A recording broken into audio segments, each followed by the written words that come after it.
Hey folks, welcome to Market Intraday Analysis by InTheMoneyStocks.com, your leaders in pure technical analysis, avoiding all that Wall Street hype. Today, Friday, April 3rd, 2009. Well, the markets are basically mixed today. You have the Nasdaq slightly stronger on Research in Motion's earnings, while the S&P is up basically fractionally, up 0.75 or about 0.1%, and the Nasdaq's actually lower on the day, down about 14 points or 0.2%. So you're really seeing a mixed bag today on Wall Street as overall volume is very, very light. And what you see here is generally what you get after a big day. Yesterday we had a huge day. We did our intraday video when we were near these highs. And if you remember correctly, yesterday we said we wouldn't be surprised to see a sell-off into the close based on major technical levels and things we were looking at in the charts. And sure enough, by the close we had a nice sell-off, and this morning it continued right into that 10:30 time frame. Now, those of you that have been watching these videos or are premium subscribers on our website know that everything has to do with price, pattern, and time and trendline analysis. That is our holy book, if you will, of what we follow to read the charts so accurately. And they're working again today precisely. And what I'm going to do today, we're going to go over the intraday 10-minute on the spiders, the SPY, and then I also want to go over the 60-minute as well to give you guys a good general sense of what I expect this afternoon to happen in this market. All right? So number one, what we can talk about here is a little bit of the move in the market. We really opened the markets almost identically flat for the day. We had the jobs number today. You had Research in Motion earnings last night. Now, Research in Motion having a monster day, just an absolute monster day on Research in Motion. You can see gapping up over $60 and then coming in initially and now stabilizing right around that $58.50 to $59 level. Now, the beauty thing on this Research in Motion is I posted on our free blog last night, right before after hours closed, right around 7:30 p.m., the chart on the daily Research in Motion chart, and I pointed this out, and I basically said that Research in Motion was going to have a major level here, and here's exactly what I posted, folks. See this top here on the daily Research in Motion chart going back to February 9th? That's exactly where we came up to in after-hours activity last night and this morning in pre-market, and we were hammering above 60. Anywhere between $60 and $62 where it traded was a dead short on this stock for a quick scalp at the open. And all you have to do is look at the chart. Look at this chart. And again, this was posted for everyone to see on our free Rant and Rave blog on our website, InTheMoneyStocks.com. But nonetheless, you can see that beautifully. Right there, it gaps right up into that resistance level. What happens? It starts to sell. You can see it on the intraday beautifully. There's the gap up. There's the sell-off. And you really just look for that pullback, a couple dollar fall on a move like that. Nonetheless, fantastic earnings, but you got to always be looking for the levels on the daily chart, the weekly chart, the monthly chart, the intraday 10-minute, the 60-minute, whatever you trade. Those are the ones I trade off of, depending on whether I'm swing trading or day trading, but that's what you want to follow. Follow your charts, follow your resistance support levels. All you're trying to do is buy support, sell resistance in this game, in this market, whether you're a day trader or an investor, that's all you're doing. Now, going back to the spiders, let's talk a little bit more about the spiders here. You can see we basically opened flat on the day, and what you started to get was a continuation sell-off yesterday. See the sell-off that started right up here, really up here, you fell down, nice little bounce, almost to a double top. A lower high was a good indicator that you may see more selling, and sure enough, you did see more selling. A little bit of an in-spirit of bear flag there, and continuation today, all the way down to the key level. Now, the main levels you have to be watching for, first of all, folks, is gap window support. See this big gap on the chart right over here? This is low is telling you there'll be major support. You have to have that in before the start of the day. And sure enough, as the market trades lower, where does it go? Exactly to that point. In addition, I have two major trend lines here. I'm going to show you. See the ones that are sloping up?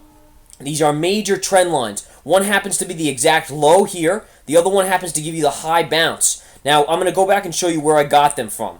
One of them, the sloping one here to the upside, the one that we're hitting as resistance now, is connected from the lows on the 1st of April to the secondary low here. All right? Connect those two lines, and you get this hit right here, in which case you broke below it, and then the bounce that took us up right into lunchtime took us right into that level. All right? Look at how beautifully that is. In addition, notice how this line right here from the low pivot before that bounce yesterday was exactly that level. All right, so you have two trend lines crossing, and the 50 in orange here crossing as well. That's a triple threat, what I call a triple threat, or a major resistance level, and it can be shorted. Sure enough, what's happening in the market? Notice the pullback. Notice where you're coming down to, though. Here's the secondary level. See the second one sloping here, which we hit right at the lows, and now it looks like we're coming into here at the lows of this pullback. Slope back. All right, take the low from the let's go back to that. The low from the 30th of March. Drag it through the lows here on the 31st. It connected right to the low, closing low here on the 10th. On the 1st of April. See how this kind of is coordinated here. Notice the pullback right here, the pullback right here, the pullback pierce, and then a close right on that level. That's telling you there's a major level there. You're connecting with the lows from the 31st as well. Major trend line here, and this is what's been holding the market up today. See, it hits the lows right here, and then connects right here, and you're seeing if the market can come down and touch this level. In addition, you have the 20 moving average, which has now sloped lower in yellow, and that's coinciding right with that point. So you're getting a bunch of different things coordinating right here on the market. All right, so this is telling you major resistance on this upward sloping one. The one that's a little lower is major support. If you break this, all right, we're going to go over the levels now you're going to break or rally to. If you break this level, this 20 moving average and this trend line, you're going right to a double bottom gap window support right here on the spiders at 82.75-ish. You break that, then you're now looking for this secondary level right around 82.15 to 82. And if you do break that, well, then you're possibly going down to the gap fill, which is coinciding with the 200 moving average right here. And remember, gap fill is right here. You have this big gap that eventually you may fill on the downside. So those are your levels at 81.10, that final level on the spiders. On the upside, you're going to have the 50 moving average as resistance and this level at 83.65. Then you're going to have this upsloping level, which right now is around 84.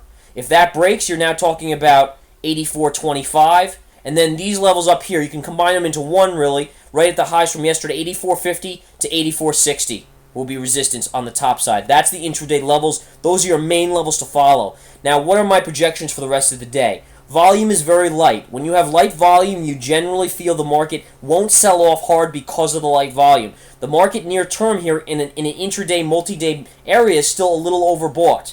But nonetheless, the light volume is just not giving me a definite hardcore sell signal, even though we are still on that overbought situation.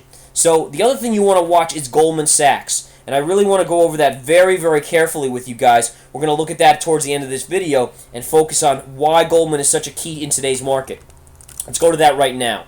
Goldman Sachs had a major trend line here, and let me see if I can draw it in for you guys. Yeah, I think I can here. All right, you're going to take the low from the 31st, connect it to this pivot low right here on the 1st of April, and drag it right up. All right? Let's drag that right up. Now, what you're seeing here, folks, is that this market really could not get a major break below this line. Notice how it was following this line all the way up, really trading right alongside it. And notice how it just get lifted. Then once it recaptures these two trend lines, it has support and never can break those support lines. In addition, what you see is once it fails to break down here, and this was a major breakdown area, Goldman starts to rally to the upside. Where does it go? It goes even higher than the highs here, just a little bit above it, and never confirms the move, but nonetheless trades right up into this high here. Now, Goldman's hovering right on that, so Goldman's a big leader here in the markets. You got to follow this into the close, as Goldman will be a key indicator. If Goldman breaks this trend line, you're going to see the moving averages get hit. If the moving averages fall, then you're going to the lows on Goldman right here, and then actually after that, possibly even down as low as here, which would be gap fill going back a few days. All right, those are your levels, and then after that, obviously, if it broke down even more, you're looking at this point here with the 200 moving average. But for the most part, Goldman, you add Goldman's strength today with the light volume of the market, and it's going to be very tough for this market to break down significantly. Doesn't mean we can't come in a little bit, and I just want to go back to the spiders chart because I think what I predicted is happening, and sure enough, guys, look at this. I just talked about this, how the good probability you'd hit this lower support line here, and we just came right into it, and you're hitting it and bouncing, actually. So there you go, an exact example of what we do with trendline analysis. And for those of you out there that are new or watching these videos or have been following them, I strongly encourage you to join the Research Center. You get 25 to 30 minute nightly videos like this one, except much more in depth, teaching, educating, guiding on oil, gold, the dollar, and the markets and stocks like Goldman Sachs, the big market stocks, Apple Computers. Sometimes we look at Google, you name it out there. We look at those. We'll probably look at Research in Motion as well because it's in play. In addition, you get the daily market report with all the major levels, which are so accurate. And then in addition, the hidden gems report, the pro trader watch list, the technical tactic. I mean, there's just so much involved in that one service, folks. Only $49.99 a month. Really a steal of a deal. As we're giving out, this is really the guidance the hedge funds pay literally $1 million or more a year for. We're trying to educate the public on and get them to understand. All right, folks, take care.